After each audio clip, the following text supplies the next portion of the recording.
नमस्कार दोस्तों।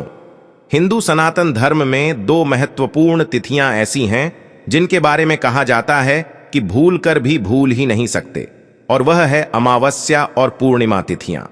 इन दो तिथियों में भगवान की पूजा करना, मंदिर में या जरूरतमंद लोगों को दान करना आपके जीवन के समस्त कष्ट दूर करने वाला है। पूर्णिमा के दिन भगवान श्री हरि विष्णु माता, लक्ष्मी जी, भगवान शिव सहित समस्त शिव परिवार और श्री सत्यनारायण भगवान के साथ चंद्र देवता की पूजा करनी चाहिए। आज के दिन अपने पितरों के निमित्त जल का तर्पण अवश्य करना चाहिए। दोस्तों, पूर्णिमा को लेकर बहुत कंफ्यूजन रहता है कि पूर्णिमा का व्रत हमें किस दिन करना चाहिए, पूर्णिमा का नियम किस दिन से करना होता है। तो दोस्तों, पूर्णिमा तिथि एक ऐसी तिथि है जिसका इंतजार आज ही से नहीं, हमेशा से किया जा है। कारण भी है कि पूर्णिमा तिथि पर लक्ष्मी आराधना करने से बहुत जल्दी सफलता मिल जाती है। कहा जाता है कि लक्ष्मी और चंद्रमा आपस में भाई हैं, भाई बहन का संबंध है, क्योंकि दोनों की उत्पत्ति समुद्र से हुई है। और पूर्णिमा यानी कि चंद्रमा जिस दिन पूर्ण कलाओं के साथ होते हैं, उस दिन यदि हम लक्ष्मी जी की आराधना करते हैं तो दोस्तों वह इतनी प्रसन्न होती है कि धन संपदा से भर देती है। और धरती के लोकवासियों को भगवान विष्णु ने भी कहा था कि आज के दिन मेरे साथ जो लक्ष्मी आराधना करेगा, आराधना के उपरांत देव के दर्शन करेगा, उन्हें अर्घ प्रदान करेगा, उनके जीवन में हर प्रकार से सुख और समृद्धि प्रदान करेंगी। तो दोस्तों, आज की इस वीडियो में हम जानेंगे ज्येष्ठ पूर्णिमा 2024 में कब है। 21 या 22 जून जाने पूर्णिमा की सही तारीख, शुभ मुहूर्त और महत्व, और चंद्रोदय का सही समय क्या है, तो कब मनाई जाएगी ज्येष्ठ पूर्णिमा 2024 में, और कब रखा जाएगा ज्येष्ठ पूर्णिमा 2024 का व्रत क्या होगा, राहु काल का समय, अभिजीत मुहूर्त, पूजा विधि, इस दिन क्या करें क्या नहीं। तो आज की वीडियो में हम संपूर्ण जानकारी देने जा रहे हैं, तो वीडियो में शुरू से लेकर अंत तक बन रहे। नमस्कार दोस्तों, स्वागत है आप सभी का आपके पसंदीदा चैनल श्री राधे वाइस में। दोस्तों, वीडियो को शुरू करने से पहले एक बार कमेंट सेक्शन में जय श्री हरि विष्णु अवश्य लिखें, और वीडियो को लाइक करके हमारे चैनल को सब्सक्राइब कर दें और बेल आइकन का बटन अवश्य ही दबा दें। ज्येष्ठ मास की पूर्णिमा को बहुत अधिक श्रेष्ठ माना गया है। हिंदू पंचांग के अनुसार ज्येष्ठ माह हिंदू वर्ष का तीसरा महीना होता है। इस समय में धरती पर प्रचंड गर्मी पड़ती है और कई नदी और तालाब सूख जाते हैं या फिर उनका जल स्तर बहुत कम हो जाता है। इसलिए इस महीने में जल का महत्व अन्य महीनों की तुलना में बहुत अधिक बढ़ जाता है। ज्येष्ठ महीने में आने वाले कुछ विशेष पर्व जैसे गंगा दशहरा, निर्जला एकादशी के माध्यम से हमारे आर्ष मुनियों ने यह संदेश दिया है कि जल के महत्व को पहचानें और इसका सदुपयोग करें। धार्मिक दृष्टिकोण से के दिन स्नान और दान करना अत्यंत शुभ होता है। गंगा नदी में स्नान करने से न केवल आपकी सभी मनोकामनाएं पूरी हो सकती हैं, बल्कि मान्यता है कि ऐसा करने से व्यक्ति के सभी पाप नष्ट हो जाते हैं। इसलिए इस दिन दान देने से पितरों को भी लाभ होता है, उन्हें भी मोक्ष की प्राप्ति होती है। इसलिए महिलाओं को इस दिन व्रत रखने की विशेष सलाह दी जाती है। पूर्णिमा के दिन भगवान विष्णु और भगवान शिव की विशेष पूजा करनी चाहिए। ज्येष्ठ मास की पूर्णिमा को वट सावित्री का व्रत भी रखा जाता है, इसलिए इस पूर्णिमा को वट पूर्णिमा भी कहा जाता है और जेठ पूर्णमासी भी कहा जाता है। इस दिन महिलाएं बरगद के पेड़ की पूजा करके पेड़ के चारों ओर कलावा या सूत बांधकर अपने पति की लंबी आयु के लिए प्रार्थना करती हैं और निर्जल और निराहार रहकर उपवास रखती है। आमतौर पर इस दिन से श्रद्धालु गंगा जल लेकर अमरनाथ यात्रा के लिए भी निकलते हैं।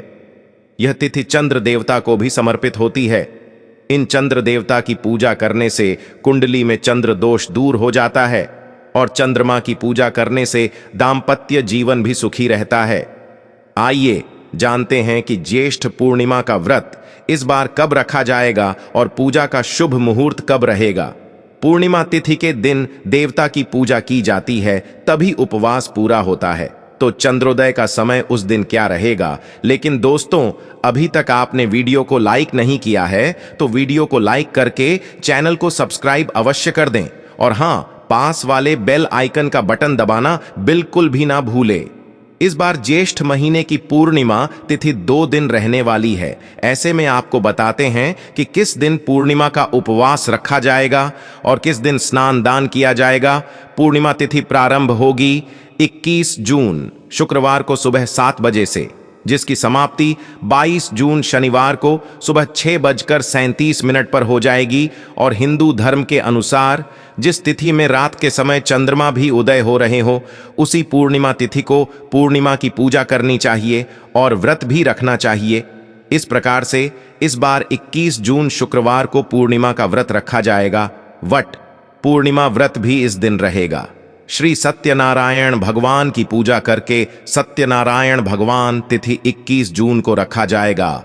उदया तिथि के अनुसार 22 जून शनिवार को पूर्णिमा का स्नान दान किया जाएगा, क्योंकि इस दिन सुबह ही पूर्णिमा की तिथि समाप्त हो रही है।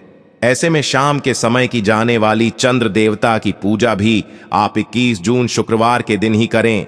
21 जून शुक्रवार सूर्योदय होगा, सुबह 5:02 पर सूर्यास्त होगा। ब्रह्म मुहूर्त सुबह 4:09 से 4:57 तक रहेगा। अभिजीत मुहूर्त दोपहर 12:01 से 12:55 तक रहेगा। अमृतकाल सुबह 9:27 से 11:04 तक रहेगा। और जो वट वृक्ष की पूजा इस दिन की जाती है, वह आप अमृतकाल में कर सकते हैं। इस दिन शुभ योग रहेगा शाम 6:42 तक और बाद में शुक्ल योग प्रारंभ हो जाएगा। राहुकाल सुबह 10:30 से दोपहर 12 बजे तक रहेगा। पूर्णिमा के स्नान दान के दिन यानी 22 जून शनिवार को सूर्योदय होगा, सुबह 5:02 पर होगा और सूर्यास्त का समय शाम 7:01 पर होगा तथा ब्रह्म मुहूर्त सुबह 4:10 से 4:58 तक रहेगा। और पूर्णिमा का जो स्नान है वह ब्रह्म मुहूर्त में या फिर सुबह सूर्योदय से पहले पहले कर लेना चाहिए। अभिजीत मुहूर्त दोपहर 12:02 से 12:55 तक रहेगा। अमृतकाल सुबह 11:41 से दोपहर 1:01 तक रहेगा। शुक्ल योग शाम 4:45 तक रहेगा और बाद में ब्रह्म योग प्रारंभ हो जाएगा। और इस दिन राहुकाल सुबह 9 बजे से 10:30 तक रहेगा। 21 जून शुक्रवार को चंद्रोदय होगा। शाम 6:54 पर शाम को आप चंद्र देवता की पूजा इस समय के बाद से कभी भी करके और चंद्र देवता को अर्घ देकर अपना उपवास को सकते हैं। आज के दिन दीप दान करना चाहिए। नाखून बाल इत्यादि नहीं काटने चाहिए। तामसिक भोजन का सेवन नहीं करना चाहिए और घर पर आए हुए किसी भी याचक को खाली हाथ नहीं लौटना चाहिए। व्रत रखने वाले भक्तों को सुबह देर तक नहीं सोना चाहिए। जहां तक हो सके ब्रह्म मुहूर्त में उठकर ही स्नान आदि से निवृत्त होकर सूर्य देवता को जल अर्पित करके फिर पूजा करनी चाहिए। पूर्णिमा व्रत की कथा अवश्य ही पढ़नी और सुननी चाहिए और दिन भर उपवास रखना चाहिए। शाम को चंद्रोदय होने पर चंद्र देवता को जल का अर्घ देकर और धूप दीप दिखाकर आरती करने के बाद खीर का भोग लगाकर उसी खीर को प्रसाद रूप में ग्रहण करके अपना उपवास खोलना चाहिए। आज के दिन सफेद रंग की वस्तुओं का ज्यादा से ज्यादा प्रयोग और दान करना चाहिए। घर में लहसुन प्याज का या मांसाहार का सेवन बिल्कुल नहीं करना चाहिए। नाखून बाल इत्यादि न काटे और दीप दान जरूर करें। पूर्णिमा के दिन किए गए दीप दान से भक्तों की सभी पाप कट जाते हैं और अंत में मोक्ष की प्राप्ति होती है। दीप दान आप अपने आसपास मंदिर में पवित्र वृक्षों के नीचे तुलसी जी के पौधे में कर सकते हैं। ध्यान रखें कि भगवान विष्णु को आप जो भी भोग लगाएं, साथ में तुलसी जी पत्ते जरूर रखें। लेकिन पूर्णिमा के दिन तुलसी के पत्ते नहीं तोड़ने चाहिए, इसीलिए एक दिन पहले ही तुलसी के पत्ते भी तोड़कर रख लेने चाहिए।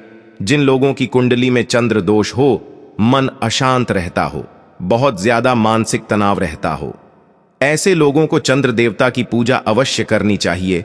तो सबसे पहले आप पूर्णिमा वाले दिन आप जल्दी जग जाइए, स्नान करिए और आप अपने घर के मुख्य द्वार पर हल्दी युक्त जल से आप थोड़ा सा छिड़काव जरूर करिए। आप हल्दी ले लीजिएगा, थोड़ा सा जल में डालिए, मुख्य द्वार को साफ कर लीजिएगा। आप जल के छींटे मार दीजिएगा।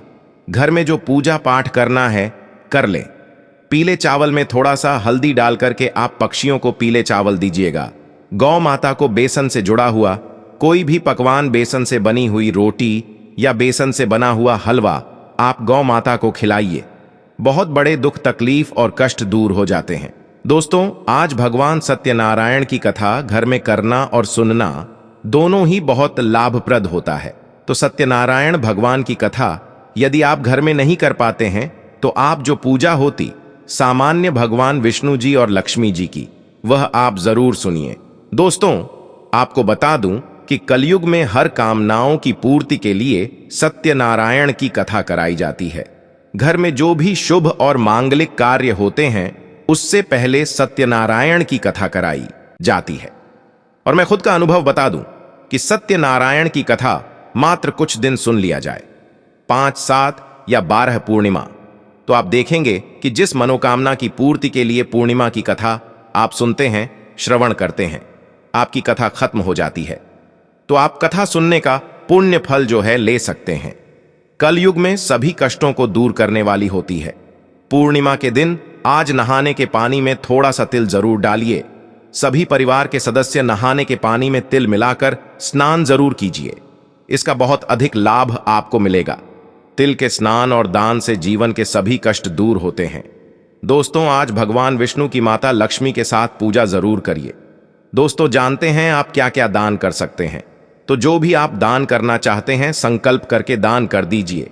इस दिन ब्राह्मणों को, जरूरतमंदों को, गरीबों को दान करना चाहिए। जरूरत की चीजें जैसे कि अन्न का दान, धन का दान आप कर सकते हैं। गर्मियां हैं तो जल का दान कर सकते हैं, जूते का दान कर सकते हैं, छतरी का दान कर सकते हैं। अपनी इच्छा के अनुसार जो भी आपकी सामर्थ्य में हो उसके अनुसार आप दान कर सकते हैं।